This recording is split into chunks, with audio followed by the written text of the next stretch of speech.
Hi, this is Faye, and attempting again this task 2.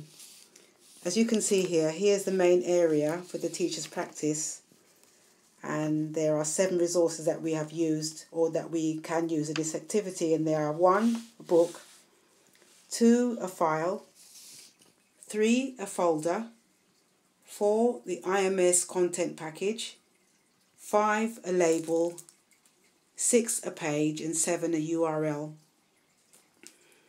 And as we've seen on here, well, this slide doesn't really show it, but to add a resource, you need to turn on editing and then click on add a resource. And in this example, I've made a book for my students to help them learn scientific concepts.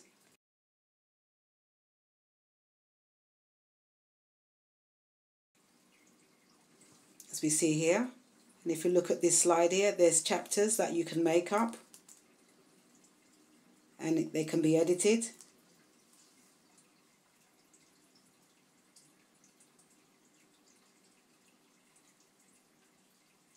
And again, I feel that the book is really for students who have longer assignments to help them with their coursework.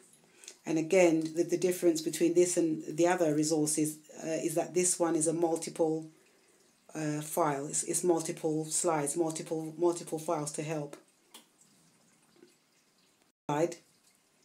It shows you a URL or a link to a web page. The difference again between this and the book resource is that it could be one page that a student may need as a one-off or as a research tool. And as you can see in this case, the URL is www.learncc.org. And again, this is a science-based file. This is now a folder, and this can be made up externally. In this case, this was on my stick, my USB stick. I uploaded it offline, loaded it up onto the my area. So that's how a folder is. In this folder, and this is just the beginning of my folder, you can have different files in it, different types of files. Obviously, for this one, it's a project it's a physical science project, so you'll have obviously, well, in this case, I'm going to have the same subject, but all to help in the students in this particular activity. Shows the next resource, which is a page.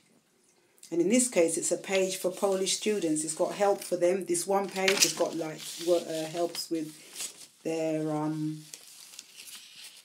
for activities such as math, science, all different resources, but it's all on one page. Another resource. In this file, or in this slide, you can see it's a test zip file, and it's talking about a package error. But if you go into the next, again, this is the IMS. This is the IMS one. What I done for this activity, I downloaded the test package, then uploaded the zip file back into the MOOC here, as you can see. Again, this resource is different from the other resources because it helps teachers to publish web content without the need to be proficient in HTML. That's markup language that they use to make web pages. So in order to be more effective in use of time, a teacher would use this type of resource so that they can quickly and easily publish professional web pages for their students' learning experience. So again, this is quite a good resource for teachers who obviously haven't got much time. They're not proficient, as I said again, in this sort of technology. So they can use it for their teaching, and that's one of the resources that we have in the Moodle MOOC. The next one is a label. I had quite a few problems with this one, but I've realised how to use it. And this is the label activity where you click on, as you see there, add a resource, add an activity. So you click on, manipulate it until you get the desired result. In this instance, I'm trying to now edit it. As you can see on the top 2 bars there, they're all the different ways that you can manipulate it and edit it. See what I've done? I've brought up the emoticon